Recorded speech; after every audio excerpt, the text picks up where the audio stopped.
Hello everyone and welcome back to the Brightworks. Today, spawning in the western corner, representing our blue team today on KOOM Valley. The man with the name I will only say once this entire game, X41822N, otherwise and throughout the rest of this replay to be known as our blue team leader. Yeah, that's one of the beauties of this game are the hilarious nicknames that I get to struggle with every single time, and I'm sure you guys enjoy watching me struggle with those. Always a treat to see, and yeah, blue player here, not making it easy on me whatsoever. Spawning on the southern side of KOOM Valley here, up on the hillside. Very nice spawn location, gives you a kind of a one lane focus, right? You essentially come down here, go down this way and try and win this lane, right? It's simple in that respect, but also there is some nuance to it. Spawning on the other corner of the map, the other side of the map, rather. Spawning on the western side. Did I say the eastern side earlier? I might have made a mistake there. Anyway, spawning on the western side here, also dressed up in Cortex armaments. It's gonna be Bigly Tremendous. Bigly Tremendous, a much more human text readable name. Much more friendly to my my fleshy brain place trying to comprehend these names that I love reading so much. Bigly Tremendous going into that bot lab, same exact start all the way across the map in the exact mirrored but opposite position of X4 blah blah blah. Maybe we'll go with X4. That's kind of a cool name, right? Sounds like a droid.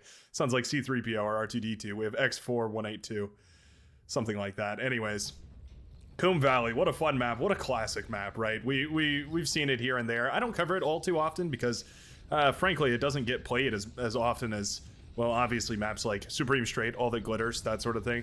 But it's definitely up there as one of the most popular maps, certainly in this game, but also it's a legacy map. It existed in other forms and other games, but this is the iteration that we've all come to know and love in Beyond All Reason, so it is what I am most familiar with, at least at the time being. Titan Olympus here, just hanging out with the commander. That definitely should be moving around trying to do something here. As far as the true skills go, this is a all hands on deck kind of a game. We've got quite a range of true skill values here, so for me, it means that I'm going to have to be a little bit careful about who I judge for what. Whereas for you, it should be an interesting look at whether or not the, how different players, how different skill levels handle different engagements, what that difference in skill looks like. Certainly one of those things is not idling your commander too long when it should always be busy with something. Good idle command queue for your commander is always just to take windmills, make a big grid of them by holding down Shift and Alt at the same time, and then hit your Z key to space them out one. And yeah, then you have a whole big wind farm building in the backline that's going to start amping up your wind production. He's going for those metal extractors, but now he's turning around here. Yeah, a little indecisive right here. Definitely needs to go claim those metal extractors or move forward, either one of those two. Build a constructor, well, a couple constructors here. Constructors are cheap. That's the new slogan, right? Constructors are cheap. They are very cheap for the effect that you get out of them. They repay themselves in the amount of eco that they're capable of building out on the map and the amount of territory that they allow you to claim here. Titan Olympus on the front line. It looks like the red team is a little bit weighted as far as where their true skill value is. You can see Gudolf, our French, is that French player? I usually get that completely wrong. Oh well, gonna be playing here on the front lines right next to Lost Knight.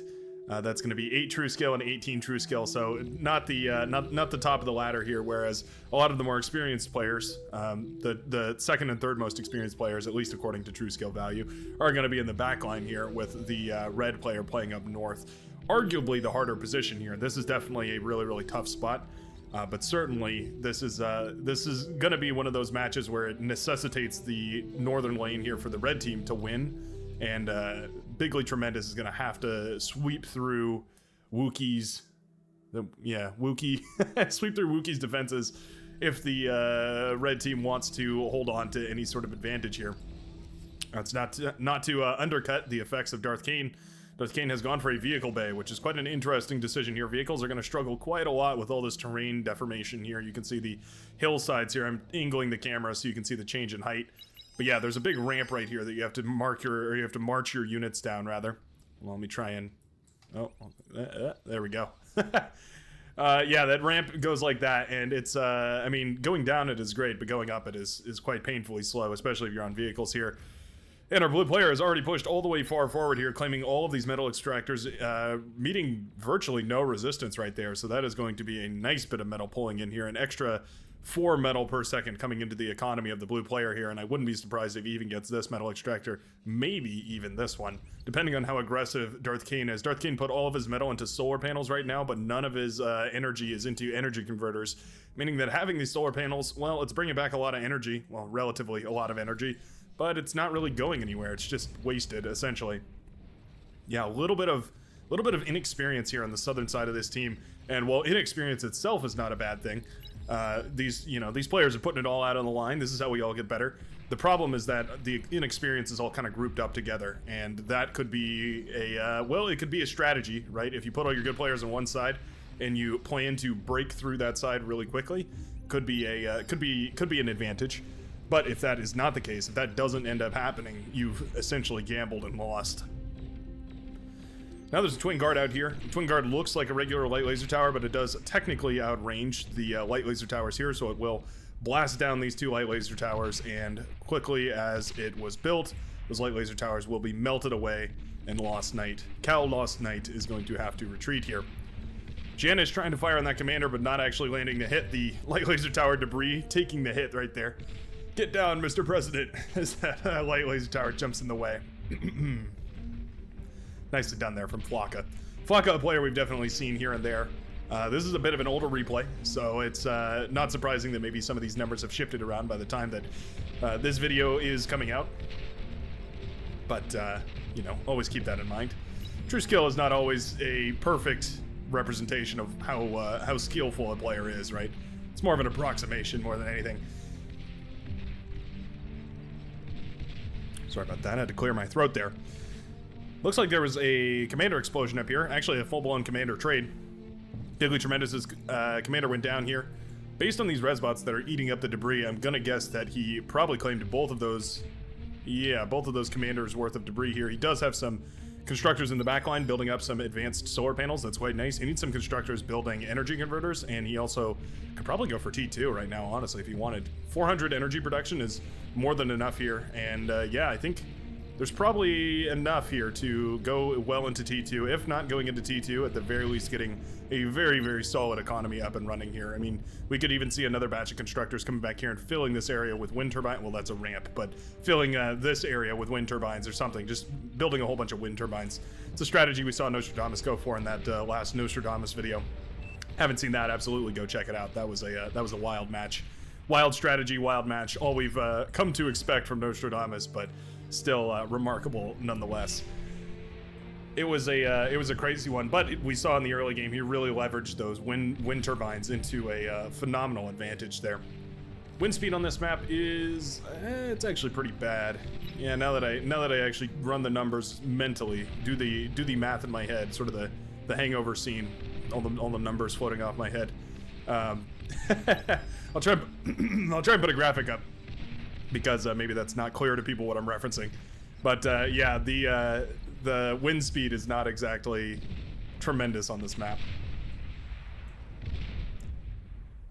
Titan Olympus has gone for T2 right out the gates. Okay, sure. Odd, but sure. Yeah, all right, well, the T2 lab is up. T1 lab wasn't even eaten here. So, I mean, technically we produce both units. No build power back here. I mean, we have a couple constructors here, but no construction turrets, rather. Commander is just hanging out here. Constructors are thinking about doing something. What are we going for? Okay, advanced solar panel, sure. No energy converters yet.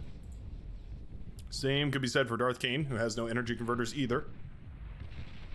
And, yeah, I wouldn't be surprised. Okay, yeah, we've gone all the way up to a T2 lab here for our blue player as well.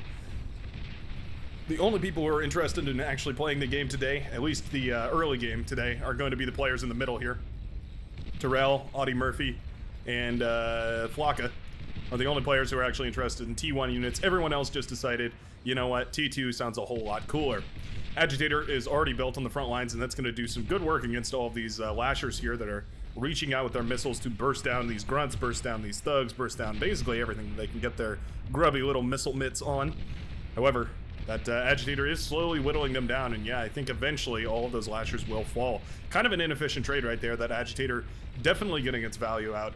That's my biggest problem with those. It's very difficult to find the value for those T1 artillery units. They're just you know, they cost a lot of metal. Oftentimes they don't pay themselves back in damage or kills or whatever, however you want to mark their metrics. But I think this one has certainly proved its worth here, especially in this massive metal field that we can see right here in the middle of the map. Let my metal vision update here for just a second, and there we go. 1.9-ish thousand metal laying on the field there, which is more than the cost of the agitator. So if we mop all that up, we being Gudolf, manages to mop all that up with a couple of res bots, that would certainly mark a efficient point for this agitator here.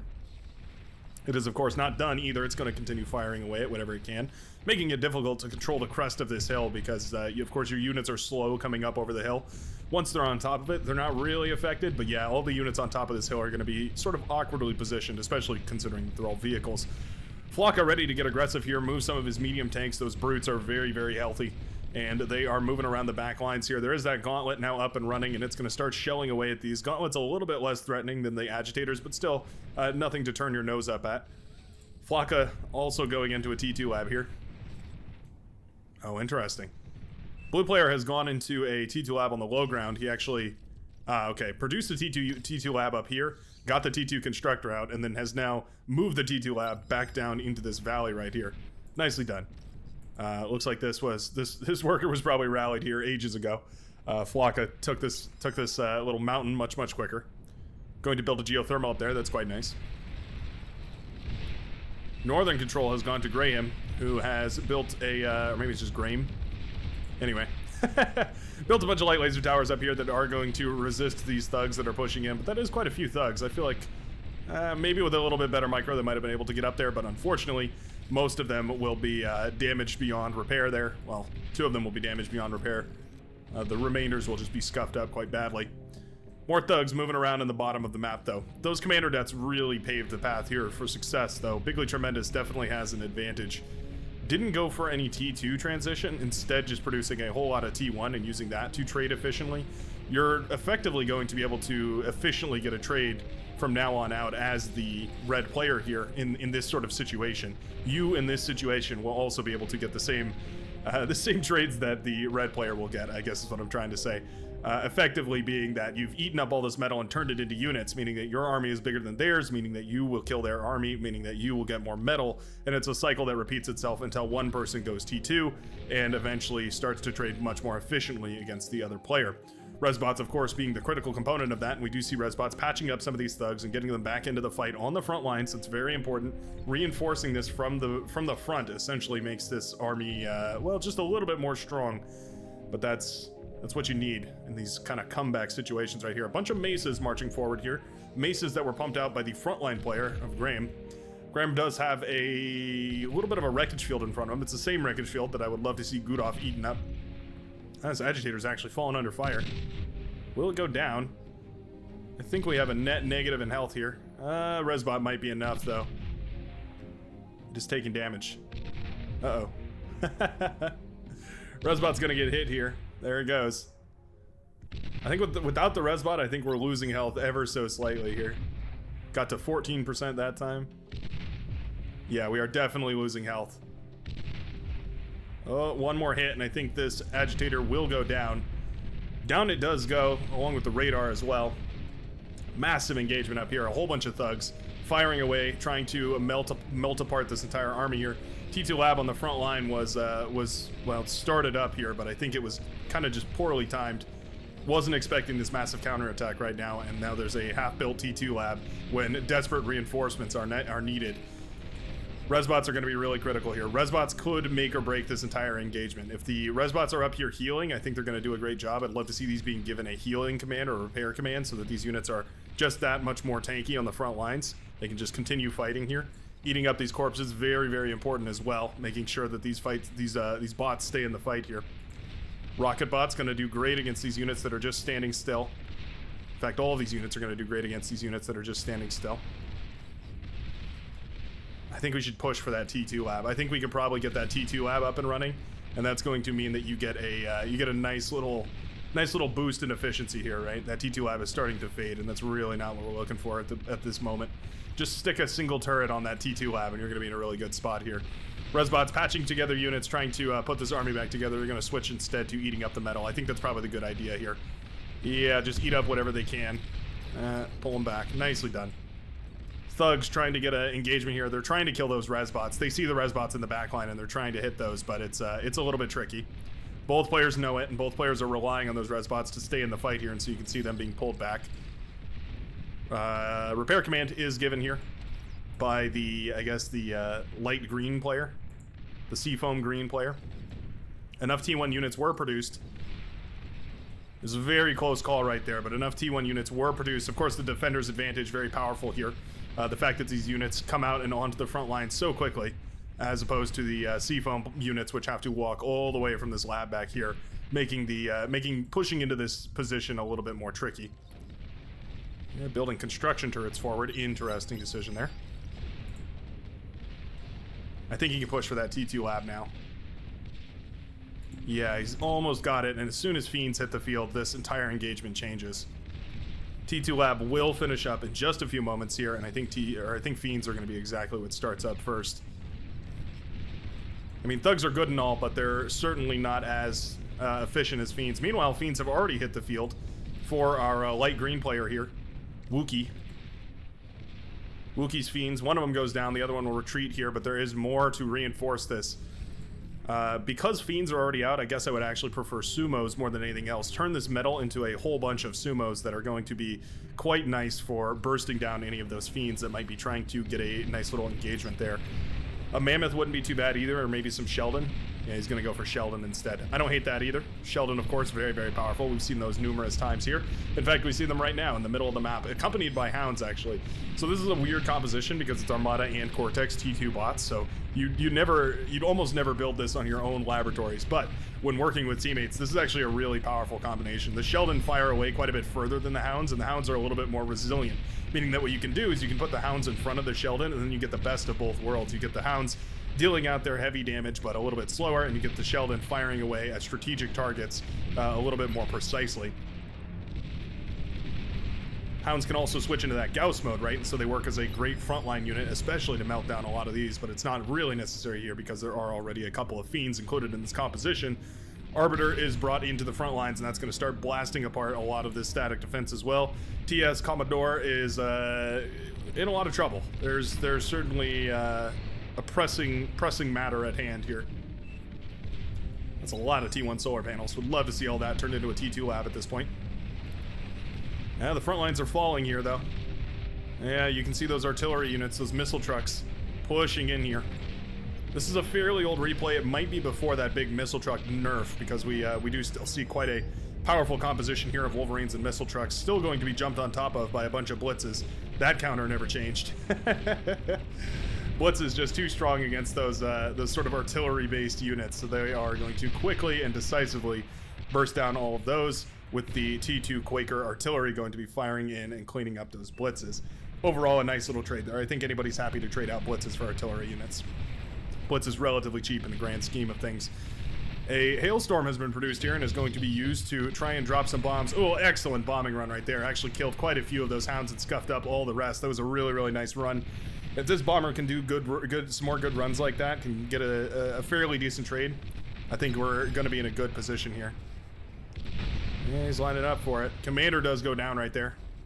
Oh, bomber didn't get the run it was looking for. Unfortunate, because it does mean that these Hounds are now pushing into the back line here. Well, the front line. The front of the back line. The back of the front line. TS Commodore moving, or feeling the sting, rather, of these Hounds that were sent out by Graham. And they're going to quickly start dispatching of his units. Some T1 Grunts and Fiends are, well, T1 Grunts and T2 Fiends are going to be sent to clean all of this up. And eventually they will. But they've already done their damage, right? They've shut down so much production, they've killed that commander, and they've opened up a lane of attack that is now available. Massive army up north for the red player here. We have Sheldon, we have Fiends, we have... Do we have Fiends, actually? We don't have Fiends, actually. We have just Sheldon and Thugs, and Spybots, and Radar and Jammers. Pretty good composition, actually. Thugs are very, very sturdy, and of course those Sheldon can fire away from long range. Spybot here going to EMP the vast majority of that army. That is really nice here. The majority of those thugs do get EMP'd right there, and that's going to mean that this is a easy trade, easy cleanup for this entire force right now. Sumo's in the front as a sort of HP soaker as well. Very, very nicely done. Yep, all of those thugs do just melt away here. Counter Sheldon fire is going to be difficult to deal with, and especially once they're up on the high ground, it's going to be much easier for them to rain down on the red forces here. So for the time being, I think this is about as far as red can really push until he either gets some more tech out on the field or just amasses an even bigger army. Reinforcing units are going to come up from dark green, though, and they are going to try and shut down this push, I believe. EMP bomber included in this composition of air forces here for the blue team. Very, very... Is it 2 bombers on top of each other? It is. They're stacked up so perfectly, it's impossible to tell. The sound effects, actually, of all things, alerted me that that was actually 2 of them, but I couldn't have told by visual alone. Interesting. Anyways, Resbot's eating up all of that force that was originally the composition of the green player here. That's going to be a lot of metal going back into the hands of the red player, but he's on a bit of a fixed clock because the blue player down south has a massive advantage. We can see a bunch of termites have already been built, and we know exactly where they're looking to move their greedy little antennas in on. Persecutors up on this hill are going to make it difficult to push into, but certainly not impossible. They also only have a specific field of fire, right? So once these are climbing up the cliff sides, those persecutors are not really going to be able to fire at them. T2 bot lab, or sorry, T2 vehicle lab, rather, is up and available for Darth Kane. He does have a couple of T2 constructors out. Has he gotten T2 mexes? He has upgraded all of the T2 mexes. Very, very nicely done. I heard an EMP bot. EMP, or rather a spy bot has self-destructed, releasing an EMP stun that's paralyzed quite a few of these units up north here. Not all of them, though, and that's not going to, well, I don't think that's going to be enough to warrant pushing into here. Not losing all of your units over it. Ooh. Arbiter strike, a little bit of Arbiter barrage coming from the northern mountain right here. These Arbiters up here are actually really nice. They could even sit over here, I do believe. Let me check the range on these guys. Oh yeah, absolutely. They could sit over here and just rain down missiles on this T2 lab right about there. That is quite nice. A couple of gunships coming up to try and mop up this little group of units, and I think that's quite nicely done. Those wasps are fairly sturdy. They can stand up to some light T1 anti-air, sure. Yeah, nicely done. Sending in the fighters as well to keep them clear. Keep the skies clear of any fighter menaces. Nicely done by the orange player. Very strategic use of resources right there. This entire army is actually prone to aerial harassment, so I'd love to see these wasps getting in here and trying to burst everything down. Gonna focus fire on the anti-air first, of course. That's the right decision. But eventually going to be targeting down basically everything else over here. Yeah, now there is a chainsaw over here, so we do have to avoid that. There's also a SAM turret firing away from a long distance. Not a SAM turret, but a screamer, rather. Long-ranged anti-air turret. I always call them SAM turrets, because that's what I think of a SAM turret, but I guess technically not a SAM turret, because that's a different named structure. Big unit wave over on the southern side here. Commander for Gudolf does go down, and the yellow army is going to be forced to cover the brown player here. Loads of fiends marching forward. Oh, that's a lot of gauntlets. Going for a sickly amount of gauntlets here, trying their very best to, I guess, defend against this mess. Gauntlet's having a hard time shooting away at these fiends here just because of how fast they move. They'll give it their best shot. Best shot might not be good enough, though. Fiend gonna just start burning away at the back end of this base. Wow, Gauntlet did manage to get him. That's pretty impressive. The engagement happened over on this side of the map, which is a little bit surprising, but it is an excellent trade here for the red player, who has included some anti-air in his composition, by the way. I do notice these manticores that were included here. That's quite nice in case any enemy gunships do make their approach. But the blue team is pushing quite far in. That was a nice bombing run right there. Took out a whole bunch of those artillery units and a bunch of those landmines that were set up that the blue army was parked right on top of, dealing additional damage. Friendly fire damage, of all things, to that army. The red team is in a desperate way, though. We need to see something drastic happening, and soon. Darth Kane, not really in any kind of position to contest this blue army down south here, but I wonder what the blue player is going for. I guess it's just a whole load of economy. Yeah, you can see our blue player just going for more and more advanced fusion reactors. Absolutely addicted to the fusion reactor, trying to get a massive economy up and running here. Can't blame them though. In times of peace, make money. In times of war, make friends, I guess. Make enemies. In times of war, also make money. Military-industrial complex, anyone? Spybots here to EMP all this. Bombers here to kill the rest. Ooh, a little bit of friendly fire on that EMP bot. That might actually be a costly error right there. And I don't think that bomber was being controlled by anyone specifically. Not microed, I mean. But yeah, that might actually be a problem here, as a lot of these termites do make it to the hillside, and they're going to find a tasty-looking advanced geothermal power plant here, ripe for the popping. Yeah, termites will pretty quickly blast down a fiend here. Gonna self-destruct the fiend. That's actually really nice. Fiends do pop a little bit harder when you self-destruct them, so it is worth it to go for that self-destruct. Oh, the gunships ran away. And he will get it, the lone termite, the termite that could. That fusion reactor was a large chunk of the economy here for the red player, so losing that is actually a pretty big deal. Yeah, not gonna be happy about the way this situation is going at all right now. Tactical nuclear launcher was built here, and it certainly can get some good value out. Yeah, it can cover the vast majority of this army here. 1 or 2 good missiles, and we're going to see this army evaporate. And I think now's the time to use it. Really think the red player needs to use it.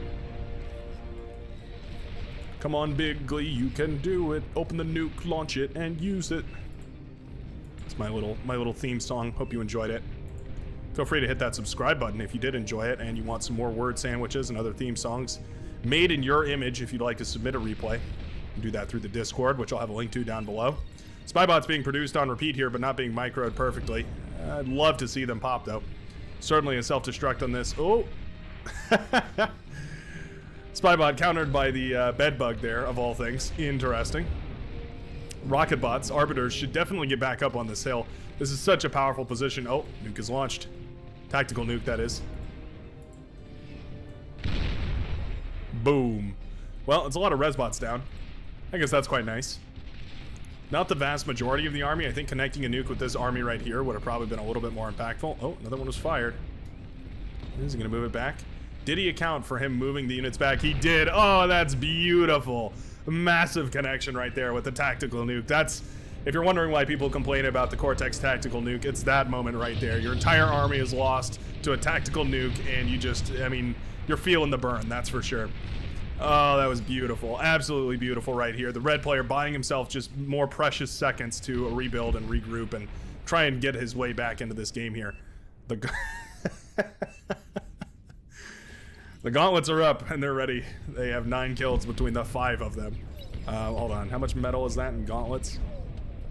That's 6,250 metal in gauntlets. That's a little cursed, I'm not gonna lie. Persecutors on heavy fire, what is it called? High trajectory mode. I guess it's heavy fire mode. Their projectile does shoot quite a powerful blast when they're in this mode. It's a little bit different than their regular projectile. They kind of charge it up a little longer before they spit it out. EMP bots shut down this Cerberus up here on this mountainside, and that is quite nice. Those Cerberus are so annoying. I can understand exactly why he EMP'd that. They do a huge amount of damage, and they also fire 3 of them. One of their shots does a huge amount of damage, and yeah, they have 3 heads, so they fire 3 of them. Tactical nuke launcher can still be used, of course. The big target was removed, but there's another big one grouping up right here. Yeah, no reason not to fire into that crowd. No Russian and all that. Gonna take out those sniper bots. That's quite nice. Those have been melting down units left, right, and center here for the red player. Been an absolute nuisance. A mammoth has been included in here. I was bragging about this a couple videos ago, but I did not, well, not bragging about it, but I was amazed by the fact that the mammoth has the same range as the hound. You wouldn't have guessed it because the hound is a plasma fire, so, or a Gauss projectile, so it fires in sort of an arc, whereas the mammoth is a direct fire unit. But yeah, the mammoth actually has the same exact range as the hound, meaning that it can fire away actually at a really quite long range. Gonna easily outrange these Sheldon. Well, not outrange the Sheldon, but it'll easily catch these Sheldon here. Can't really retreat out of its fire range.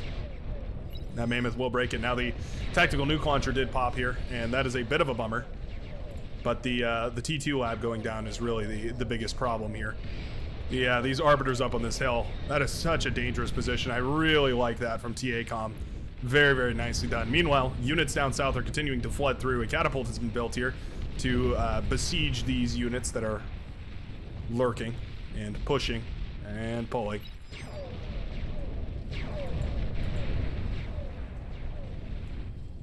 T3 lab up and running for our blue player on the low ground here. A dangerously huge economy in the backline. Tons and tons of energy. We need more energy converters. We are building more of them. Okay, that's good to see. Yeah, more and more energy converters coming up and online are going to be the name of the game here, as more and more money is leaking out of the blue team. At this point, the red team, 600 metal per second. The blue team, 1,600 metal per second. This is a decisive advantage for the blue team. At this point, it's going to take a miracle for the red team to get back into this match here. The blue team also with 6 commanders, the red team only with 4. By every means, the red team is at a massive disadvantage, so if they manage to claw themselves back into this game with one move or another, this is going to be a comeback of the century for sure.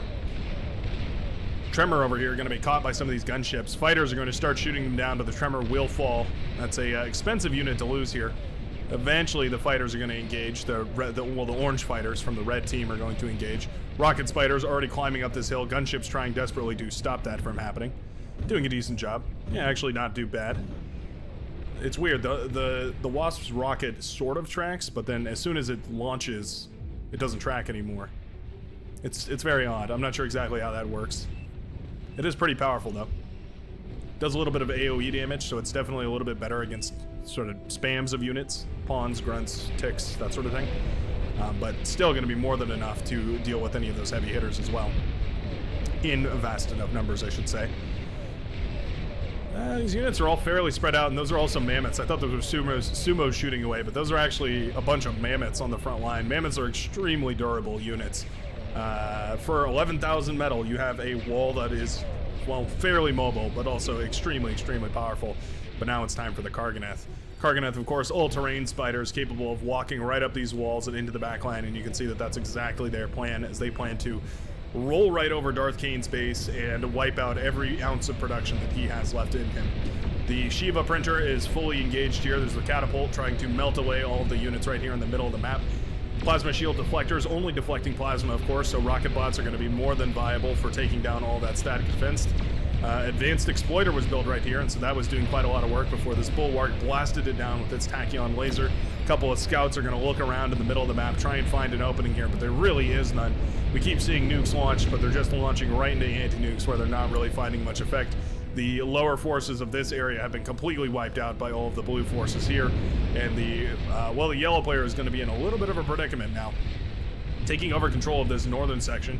Really, I feel like a lot of this should just be handed over to the orange player. Just hold shift and just shift and left select. Just select all that and give it to the orange player. More in their realm than it is in yours.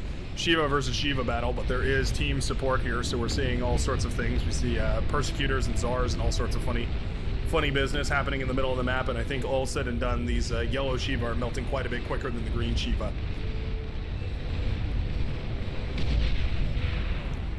Karganeth popping the base down south here as Darth Kane is forced to retreat when really he should be de-gunning all these.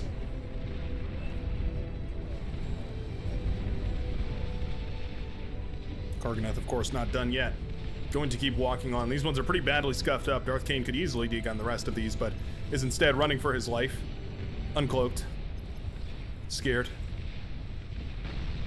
Turns around and decides to de-gun them far too late as the Karganeth bring down that commander for the red team. It is now only a matter of time before these Karganeths sweep northward and will start destroying the base of the yellow player, who has tapped out of this game by this point, actually. Yellow will be taken over by Darth Kane, who now inherits a proper late-game base here. Nuke launcher and advanced fusion reactors and T3 lab and all the rest of it. Going to start up a couple of bulwarks here. Not a bad idea. A little bit too late, though. Marauder moved through the middle of the map. They're very quick and very difficult to catch up to. Shiva still getting an excellent engagement against them, though, as they were grouped up right there as they crossed paths with each other. Titan Olympus taking some fire from this Karganeth, though, and it will go down quite quickly here. Another Karganeth firing away at all of these units over here, curving its rockets around, up, down, left, right, and center to hit whatever it can, reaching out with its anti-air missiles to shoot down any of those flying units as well. Going to be a painful trade against that Karganeth. Excellent de-gun there by Lost Knight, of course, but There's just too much, I fear, for the red team to hold on in the southern side of the map. Northern side has also collapsed, and the waves of blue are now sweeping across the red team. Basilica was built over here. Interesting choice. We jumped from Gauntlets to Basilica. We also jumped into both a T2 Armada and T2 Cortex lab. I would definitely say to, stick with one, or maybe, change to the other. But one T2 lab should certainly be sufficient, at least well into the late game. Maybe later on you'd want to build a Welder Fiend composition, or a Sheldon Hound composition. Why not? Once you have enough metal, there's not really any limitations. One of the excellent parts about this game is that all doors are open to you. There is no hand holding in any sense that, or no chain binding in any sense that you cannot do anything. You effectively can do everything. You just have to use a little teamwork. Units melting away everything, and I think we are watching the death of a team in slow motion here. Lost Knight going to move his commander down south here, not willing to give up, and is going to instead try and rebuild on the ashes of their lost civilization. No more units are being produced here by Darth Kane. I guess the labs just felt a little lazy today and didn't feel like producing too many units, and the build power does fall. T3 lab under, well, I mean, just massive siege, right? The rockets, the plasma, everything firing on this lab all at once. Shiva doing tremendous amounts of friendly fire to each other, killing one of their own. Just, out of sheer hatred, I suppose. And that is going to be all she wrote for now Darth Kane's base. Okay, Darth Kane now owns this map. Darth Kane's gonna have some crazy spikes in his graph towards the later end of this game here. Boom goes the base. All of that sheer and utter destruction.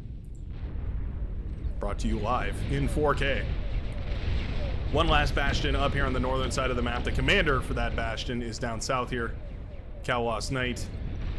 He is detected, so we certainly could go in that direction here. Catapults firing away. There we go. Final commander for the red team does go down, and that is going to be a swift, decisive, and dominative victory for the blue team. Very nicely done, showcasing one interesting way, or maybe 8 interesting ways to win out on KOOM Valley. Very lovely fight. Love that T1 aggression in the early game here. Unfortunate about the matchup of the southern side versus the most experienced player on the blue team versus some of the least experienced on the red team, but that is just what you get, and that is exactly what I think I was calling here. And the northern side didn't manage to win that lane, and so the southern side managed to win theirs, and eventually that led to an all-out victory. Not to undercut the performance of the players in the middle, though, who did a great job. Still can't get over that 5 gauntlet setup. That was quite funny. Anyways, thanks a ton for watching. I do hope you enjoyed this. Yeah, look at that graph right there. Also, yep, there you can see that graph of the maroon player shooting up every time he inherits a base. Always love to see that. Anyways, this has been The Brightworks. Thanks a ton for watching. I do hope you have a fabulous rest of your day, evening, or whatever time you're happening to watch this video at. I will see you in the very next one. Peace out, folks.